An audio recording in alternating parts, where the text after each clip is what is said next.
Bonjour à tous, j'espère que vous allez bien. Alors aujourd'hui, on va faire une guidance de développement personnel et spirituel. Mais avant de commencer, je tenais à répondre à un commentaire que j'ai reçu sous une de mes dernières vidéos.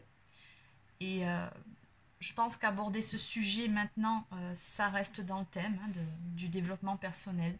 Une personne qui me disait qu'elle était profondément agacée d'entendre c'est ce refrain de il faut vibrer positif pour attirer à soi le positif. Surtout quand on est dans une période de deuil. Bon. Et elle me demandait du coup comment faire et comment est-ce que ça pouvait être possible dans ces conditions. Alors, quand je dis de vibrer positif pour attirer le positif, que l'univers finalement vous renvoie ce que vous vibrez, oui, c'est vrai, c'est pas juste un mythe. Pour l'avoir vécu et pour le vivre encore au quotidien moi-même, je sais très bien, c'est vrai. C'est pas du blabla pipeau, c'est pas pour le folklore, non, c'est vrai. C'est testé et approuvé. Après, il est vrai qu'on ne peut pas non plus être tout le temps dans la positivité. Ce n'est pas possible, hein.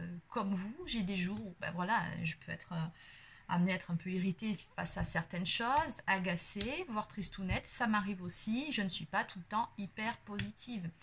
Mais après, la différence par rapport à la personne que j'étais avant, avec le travail que j'ai fait sur moi, c'est que j'essaye toujours de pondérer. C'est-à-dire que même quand il y a des choses voilà, qui ne vont pas bien, peu importe, hein, j'essaye toujours de, comment dire, de tempérer les choses, d'essayer de voir quand même le positif dans la situation. Et il y a toujours du positif face à quelque chose que vous vivez. C'est-à-dire que tout est, comment dire, dualité. Hein. Ici-bas, vous le savez, vous avez l'ombre, la lumière, le positif, le négatif. Donc, tout marche par deux. Et dans chaque situation, dans tout ce que vous vivez, il y a toujours quelque chose euh, comment dire, que vous pouvez essayer de voir différemment par rapport à la situation que vous êtes en train de vivre. Par exemple, si vous avez fait une bêtise, une erreur, plutôt que de focaliser dessus en vous disant j'ai fait n'importe quoi, j'ai merdé, ou j'ai été con, enfin bon, ce genre de choses qui vont juste vous plomber, et c'est ce qu'on aurait tendance tous à se dire, et moi-même je l'ai fait pendant longtemps. Euh, Plutôt que de penser comme ça, il faut se dire bon ben j'ai fait une bêtise, j'ai fait une erreur, ça arrive à tout le monde, et heureusement. Comment est-ce qu'on pourrait s'améliorer, se perfectionner, apprendre si on ne faisait pas d'erreur, si on avait toujours fait tout juste, si on était limite parfait? Non, on n'apprendrait pas. On apprend de nos erreurs. Et c'est en ça que on crée l'esprit, cette positivité, c'est juste en changeant notre façon de voir les choses. Pour ce qui est d'un deuil, c'est vrai que c'est un petit peu plus délicat. Il y a plusieurs étapes déjà à passer quand on vit un deuil, et qui sont plus ou moins longues selon les personnes, selon tout à chacun. Personne ne vivra un deuil de la même façon, et il n'y a pas de bonne ou de mauvaise façon de vivre un deuil. Il y a plusieurs étapes, donc vous avez une étape de déni, il y a une étape de colère, de tristesse, ensuite vous serez dans la résignation, dans l'acceptation et finalement dans la reconstruction. Ces étapes-là, elles sont pareilles, similaires pour tout le monde, et encore que elles seront plus ou moins rapides selon les personnes. Euh, il faut en passer par là pour guérir, quoi qu'il en soit. Après, ce qui peut vous aider, vous porter à être un petit peu moins dans une forme, par exemple, de blessure, d'injustice, en vous disant que c'est pas juste, ou vous soyez pas trop dans la tristesse, dans la colère, c'est peut-être de vous raccrocher tout simplement à l'idée que ça dépend de vos croyances, j'ai envie de dire, hein. Mais personnellement, moi, quand j'ai perdu mon père d'une rupture d'anévrisme, hein, du jour au lendemain, donc ça arrivait quelques mois après la rencontre avec mon jumeau, euh, j'ai pas le temps de comprendre. Une rupture d'anévrisme, bon voilà, hein, la veille, on était en train de préparer la liste pour les cadeaux de Noël pour mes enfants. On devait se voir le lendemain pour le repas familial du dimanche, et il est mort le dimanche matin. Alors, on m'a passé un coup de fil, et bon, le temps que j'arrive, bien évidemment, c'était trop tard. Une rupture d'anévrisme, c'est foudroyant. Moi, ce qui m'a tenue à ce moment-là, ça a été de me dire que de toute façon, à un moment donné, on se retrouverait de l'autre côté. Ça, après, c'est une histoire de croyance. On n'a pas tous les mêmes croyances. Euh, ce qui m'a aidé aussi quand j'avais une blessure d'injustice qui s'était réveillée à ce moment-là, me dire c'est pas juste, il fêtait son anniversaire, ses 60 ans 10 jours plus tard. Je me suis dit, hein, c'est normal, c'est pas juste, et pourquoi lui, pourquoi maintenant, pourquoi comme ça. Ce qui m'a aidé aussi à tenir, c'est de me dire que finalement, dans cette histoire, étant donné le type de mort qu'il a eu, c'est qu'il n'a pas eu le temps de souffrir. Ceux qui souffrent, quand quelqu'un part, finalement, ceux qui souffrent vraiment, ce sont ceux qui restent, pas ceux qui s'en vont. Voilà, à un moment donné, voilà, là-haut, ils sont bien. Hein. Et ça aussi, ça m'a aussi aidé à faire plus facilement mon deuil, c'est-à-dire vraiment de chercher des choses, entre guillemets, positives dans cette histoire, de me dire, bah voilà, il n'a pas souffert, c'est mieux pour lui, il a quand même eu le temps de faire sa vie, il a eu une belle vie, ou d'un point de vue plus spirituel, bah, il est parti, son âme avait terminé sa mission ici-bas, il avait appris ce qu'il avait à apprendre, et Dieu sait que c'était une très belle âme, toujours dans la générosité, dans le don de soi, et il était né le 11 novembre. Là, voilà que sa mission ici-bas, ici sur Terre, était terminée. Ça aussi, ça m'a aidé. Alors bon, je sais que je vous parle de mon expérience personnelle ici, et qu'on ne pense pas tous de la même façon, mais c'est juste pour vous montrer que même dans le négatif, on peut chercher des choses, encore une fois, vraiment entre guillemets, parce que je modère mes propos quand je parle de deuil, mais positives. Voilà, je sais que c'est difficile, mais en même temps, on y sera tous et on y est tous confrontés à un moment donné de notre vivant. La mort fait partie de la vie. On sait très bien voilà, on vit quand on est ici bas sur Terre que notre vie n'est pas éternelle, qu'à un moment donné, nous-mêmes, nous allons disparaître, on ne sait pas quand. D'où vraiment l'intérêt, la vie étant très courte, de vivre chaque jour dans la joie, en faisant du mieux qu'on peut et en profitant, en étant dans l'instant présent. Ça aussi, on a tendance à l'oublier, que la vie passe très vite. Et c'est vrai que moi, personnellement, mon père me disait toujours, aujourd'hui tu es là, demain tu n'es plus là, ne te prends pas la tête. Voilà, sur des conneries, sur des futilités, et qu'est-ce qu'il avait raison. Donc, voilà, bon, j'espère que ces quelques paroles pourront vous aider, donc, notamment la personne qui a laissé ce commentaire. Oui, je peux comprendre que ça vous agace par rapport à la période que vous êtes en train de traverser. Mais après, voilà, il y a aussi une autre façon de voir les choses. Peut-être que pour le moment, ce n'est pas le bon moment aussi. Hein. Ça dépend de la phase dans laquelle vous êtes. En même temps, j'ai envie de vous dire, tout est juste. Hein. Il faudra passer de toute façon par toutes ces phases pour faire votre deuil. Donc, faites-le à votre rythme, comme vous le sentez. Enfin bon. Voilà, je tenais à faire une petite parenthèse par rapport à ça. Par rapport à cette personne. Et on va passer à autre chose. Allez. Donc, on va commencer la guidance du jour. Donc, je vais commencer aujourd'hui avec les cartes du cœur de Louise E.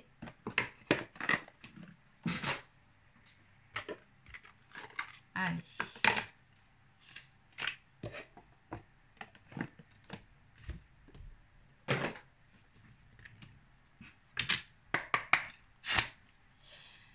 Donc, on va prendre une carte pour vous qui regardez cette vidéo. C'est parti. On change de sujet. Le but, c'est pas de plomber, de plomber l'ambiance, on va dire ça comme ça, même si, bon, bah voilà, ça fait partie de la vie, mais bon. On a abordé le sujet, maintenant on passe à autre chose. Allez, on y va. Alors, donc, il est sécurisant de regarder à l'intérieur pour trouver la paix de l'esprit. En dos de deck, je fais ce dont j'ai besoin pour conserver la paix dans mon monde intérieur. Ma paix intérieure est essentielle à ma santé et à mon bien-être. Oui, on vous dit bien ici, très important, hein, donc que vous soyez en paix intérieurement pour votre bien-être, pour votre santé. On sait tous qu'effectivement, quand on a tendance à ressasser certaines choses qui nous minent, à être triste ou en colère, si on ne fait rien, qu'on encaisse et qu'on garde pour soi, au bout d'un moment, on va développer toutes sortes de pathologies, de problèmes de santé. Votre corps va retransmettre vos mots, hein, ce que vous n'avez pas prononcé, voilà, par de différentes manières. Donc ça sera quelques petits pépins, quelques soucis d'ordre physique. D'où l'importance vraiment d'évacuer, que ce soit de la colère, de la tristesse, ne gardez pas pour vous. Et ensuite, j'exprime mon être véritable. Ma sagesse et ma compréhension de l'esprit augmentent et j'exprime plus pleinement chaque jour la beauté intérieure et la force de mon être véritable. Bon, c'est bien. Et oui. Alors,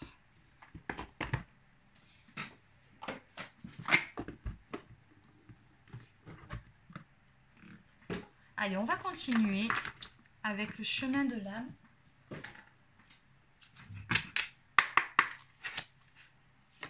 Allez, c'est parti. Donc, que peuvent faire les personnes qui regardent cette vidéo pour être plus alignées, pour atteindre leur complétude, s'il vous plaît?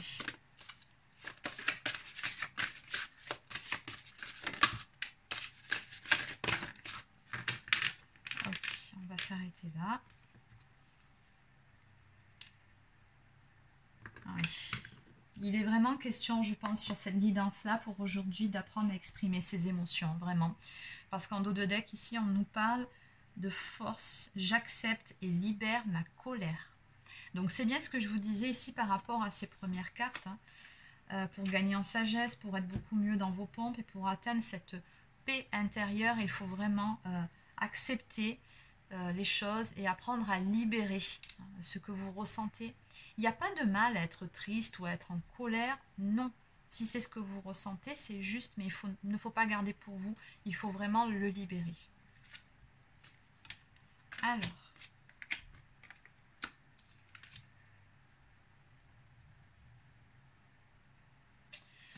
on nous parle ici de patience, je me prépare au changement. Oui, bien évidemment, tout travail que l'on fait sur soi, de toute façon, demande d'une part une certaine rigueur et d'autre part une certaine patience. C'est sûr que vous n'allez pas devenir plus sage, entre guillemets, comme ça, du jour au lendemain, en récitant 3 mantras, quoi. C'est vraiment un travail sur soi, c'est un travail de longue haleine, j'ai envie de dire. Donc voilà, il faut vraiment faire preuve de patience, mais également pour toute chose, hein, dans votre quotidien. On vous dit ici, alors... Ouais, je pense que vous êtes vraiment, pour les personnes concernées par cette guidance, vous êtes vraiment en train d'acter de profondes transformations en vous-même. On me parle d'aide extérieure quand même par rapport à ce travail. Donc, vous savez que de toute façon, vous n'êtes jamais seul. Vous êtes accompagné par vos guides, par votre ange gardien. Voilà, vous êtes vraiment guidé.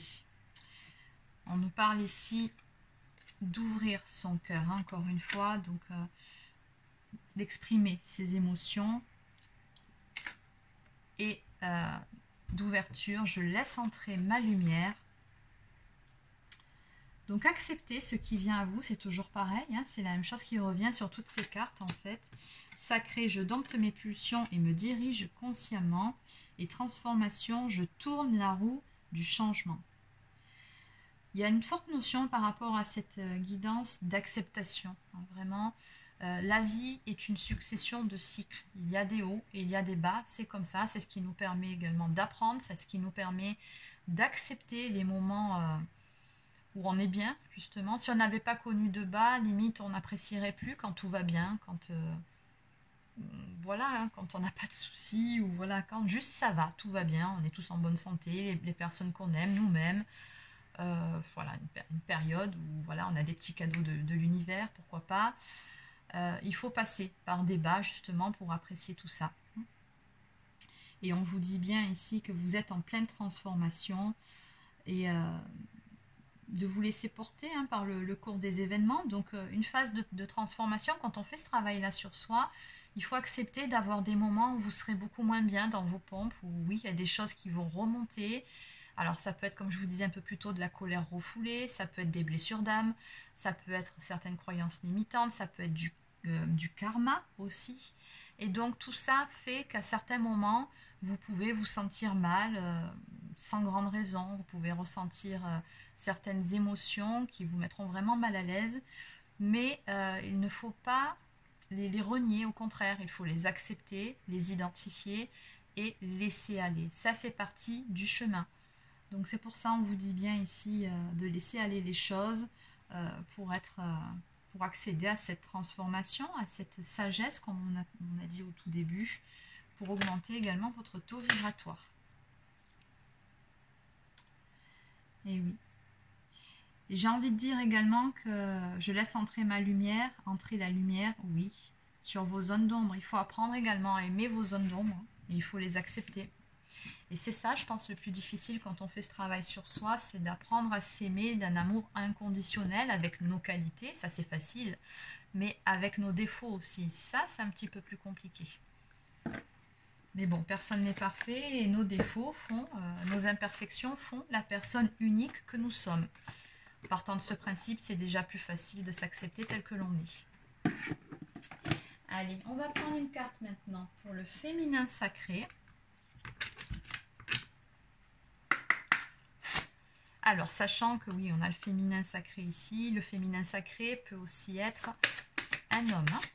Donc là, je vais parler en termes d'énergie féminine. Alors, on a 2 cartes qui sont tombées. Et oui, tempête émotionnelle. Danse du yin et du yang. Ah, mais j'en ai 4 en fait. Je pensais qu'il y en avait que 2, il y avait des cartes surprises. Ok. Bon. En dos de deck, on nous parle ici de sexualité sacrée. Autorisez-vous à déployer votre vitalité en éveillant votre puissance sexuelle. Allez. Alors, nous avons la femme sorcière, donc ici, énergie féminine qui dit « Je suis, j'existe, j'ai ma place en ce bas monde, je trouve ma place surtout. » Alors, on a la tempête émotionnelle. Donc, votre vie est rythmée par des vives émotions continues qui ne cessent de vous tourmenter. Exactement, donc c'est ce qu'on disait un petit peu plus haut. Je ne vais pas tout reprendre ce que je vous ai déjà expliqué. Une succession de cycles où oui, on aura des émotions, des hauts et des bas. C'est normal, mais c'est ce qui va vous forger. On nous parle de la danse du yin et du yang. Lorsque la voie du milieu est trouvée, tout est en équilibre, il n'existe plus de dualité. Et la croisée des chemins, plusieurs options se présentent à vous. Prenez le temps de ressentir ce qui est le meilleur pour vous. Mais oui, mais pour ça, effectivement, pour pouvoir ressentir les choses, il faut être dans une certaine sérénité, une paix intérieure. Il faut vraiment être centré pour pouvoir écouter sa propre guidance. On va aller regarder un petit peu sur le livre.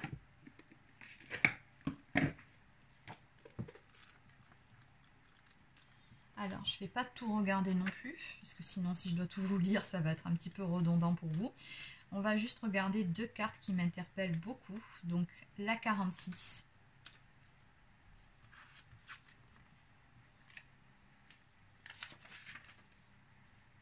Alors...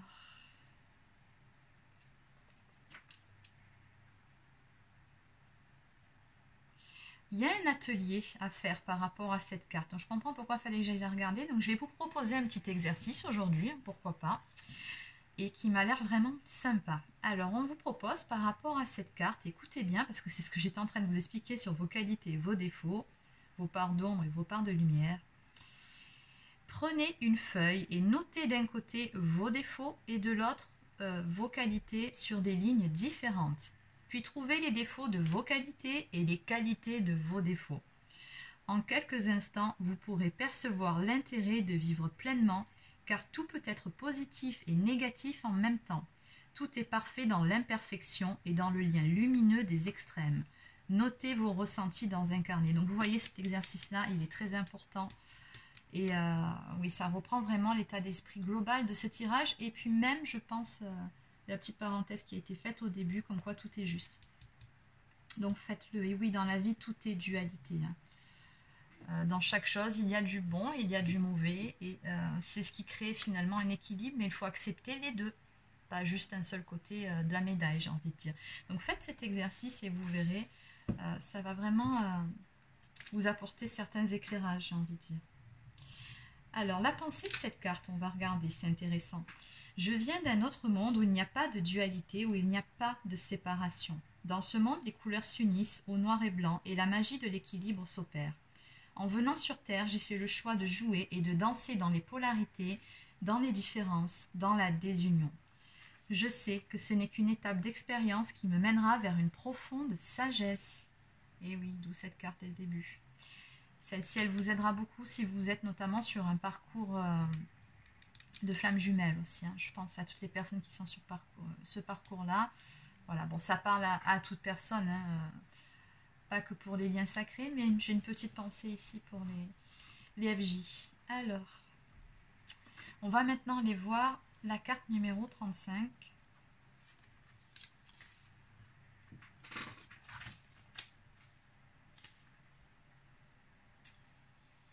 Allez, on va aller voir donc l'exercice associé à cette carte. Installez-vous confortablement et fermez les yeux.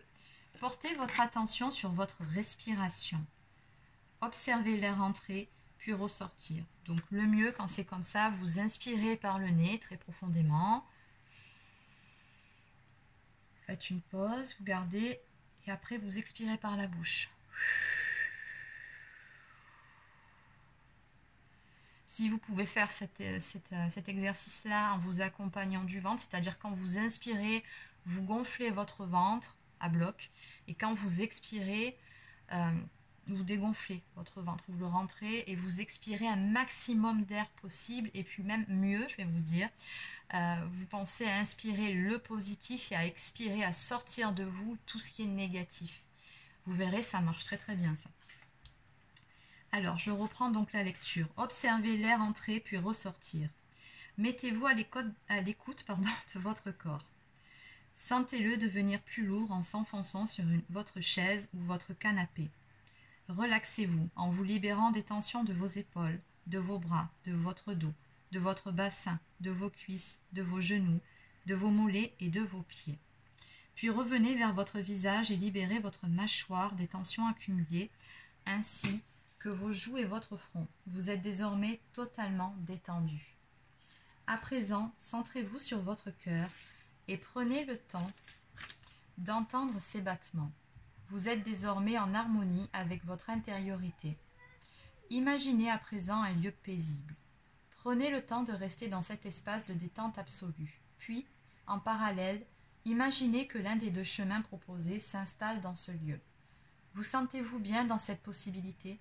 Puis prenez le temps d'y installer la seconde opportunité.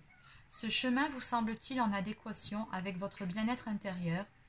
Une fois les deux chemins identifiés, éloignez-les de votre espace de détente et reprenez contact avec ce lieu paisible. Restez là quelques minutes, puis dès que vous le souhaiterez, reprenez contact avec votre respiration et la pièce dans laquelle vous vous situez.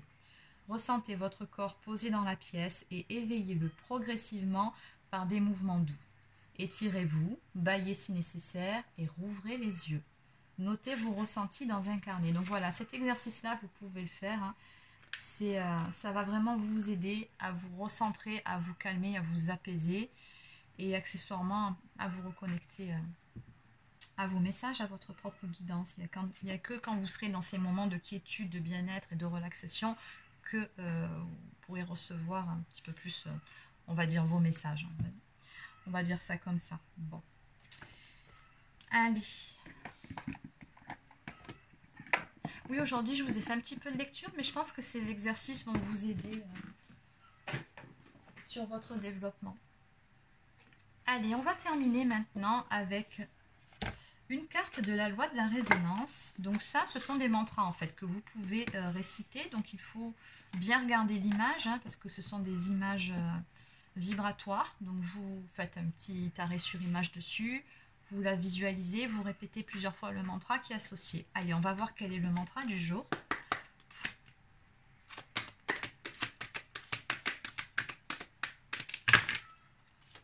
Allez, une carte pour les personnes qui regardent cette vidéo, s'il vous plaît. Alors, on va juste prendre celle qui s'est retournée en premier, pas les autres. Mon cœur d'amour et ma conscience ne font qu'un. Donc voilà, là on a ces lumières là qui nous montrent vraiment un alignement intérieur. Donc là je pense que par rapport à cette carte, on vous fait travailler sur votre alignement. Et oui, à réconcilier votre cœur, votre âme et votre esprit, votre tête, j'ai envie de dire.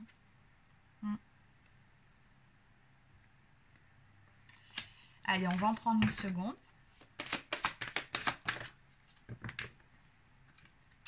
Ah, Et ça, un autre mantra, c'est important aussi de vous en convaincre pour réussir ce que vous entreprenez ou ce que vous entreprendrez.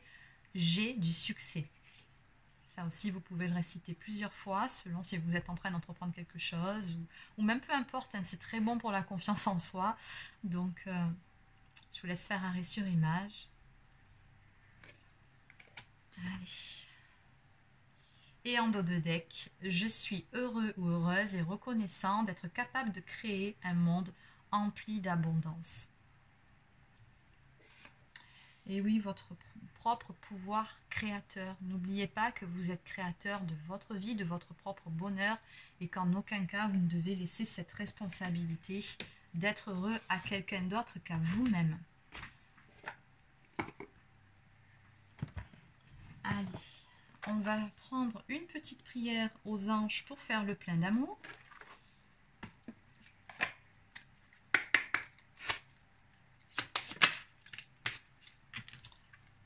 Générosité. Mes anges, merci de m'aider à partager tout ce que j'ai, tout ce que je n'ai pas, car c'est dans la générosité que je grandis, que je reçois ce que je donne. Je n'ai plus peur de manquer.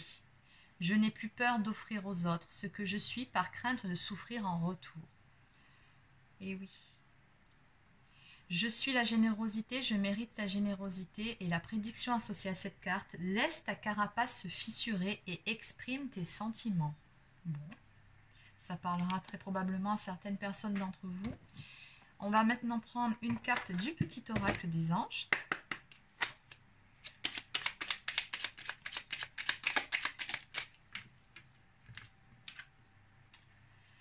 Vision. Une attitude positive requiert un regard positif. Visualise chaque personne entourée d'amour et de lumière dans la situation présente. Sois sûr de t'y inclure aussi. Ton amour a le pouvoir d'influencer et de transformer les événements à venir. Et oui, encore une fois, tout est une façon de percevoir les choses, votre façon, c'est ça, de les percevoir. Je repensais à la dame qui m'a laissé ce commentaire. Ça aussi, vous pouvez le faire quand vous êtes en train de traverser cette période de deuil, c'est-à-dire vous visualisez vous dans la lumière avec la personne que vous aimez, qui est partie de l'autre côté. Ça va aider cette personne aussi à partir plus en paix, hein, quand ça sera le bon moment, mais voilà. Je ne vais pas aller trop loin là-dedans parce que bon, c'est que parler de deuil, c'est toujours un petit peu délicat parce qu'après, ça relève des croyances personnelles de chacun, mais c'est vrai que une fois arrivé là-haut, il y a quand même encore un petit bout de chemin à faire et c'est vrai que bon, nos prières et le fait de les accompagner avec amour, ça les aide là-haut à passer les différentes étapes. Donc, mais bon, ça après, c'est vraiment des croyances, c'est un peu plus particulier, c'est pour ça que je ne vais pas trop sur ce terrain-là. Mais voilà, donc c'est pour ça que je vous dis, n'hésitez pas à faire ce petit exercice aussi, ça va vous aider à vous à trouver une certaine forme de paix et la personne chère disparue. Allez, on va prendre le petit oracle des guidances étoilées. Rien n'est pour toujours. Profite intensément de ces instants précieux, du présent, d'aimer, de rire, de vivre tout simplement. Carpe diem. Écoutez, je vais terminer cette guidance sur ce message qui ne pouvait pas mieux tomber en fait. Hein. Donc voilà, quand je vous disais de vivre l'instant présent, voilà, c'est important. Hein. Une petite pensée pour mon père au passage et sa fameuse phrase « Profite, aujourd'hui tu es là, demain tu n'es plus là ». Un petit bisou pour lui au passage, un petit clin d'œil. Et voilà, sur ce, je vais terminer cette guidance-là pour aujourd'hui. Elle était forte en émotion. Donc si ça vous a plu, n'hésitez pas à laisser un petit pouce bleu ou un commentaire. Abonnez-vous à ma chaîne si ce n'est pas encore fait. Si vous souhaitez une guidance personnalisée, un soin énergétique ou un accompagnement, si vous êtes sur un lien sacré, vous pouvez prendre rendez-vous directement sur mon site internet marieguidance.fr. Donc sur ce, écoutez, je vous souhaite de passer une très bonne journée. Profitez bien, prenez soin de vous, profitez du soleil. La pluie va bientôt arriver en plus, donc ça va faire du bien. En même temps, ça va rafraîchir un petit peu. Hein. Et voilà. Donc je vous dis à demain, je vous embrasse et à très vite.